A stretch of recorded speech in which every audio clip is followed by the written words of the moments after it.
Welcome to DelphStack. In today's tutorial, we will explore how to navigate up one directory in the Linux terminal. This video is tailored for beginners who are getting started with Linux command line navigation. Let's navigate up one directory level, which means moving to the next test folder. To do this, simply type the following command.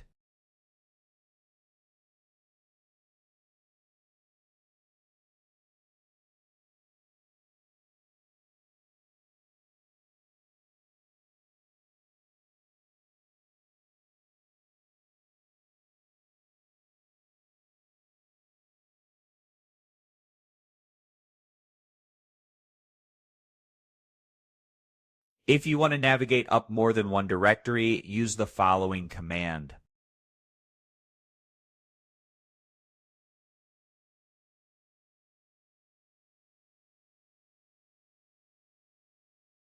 Notice that I'm using two double dots separated by slashes. For example, to move up 3 directory levels, you would use 3 double dot with 2 slashes like this.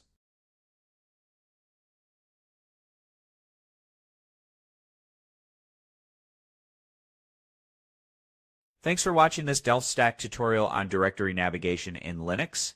If you found this video helpful, please like and subscribe for more tutorials. Check out our other videos on Linux command line basics. Thanks for watching.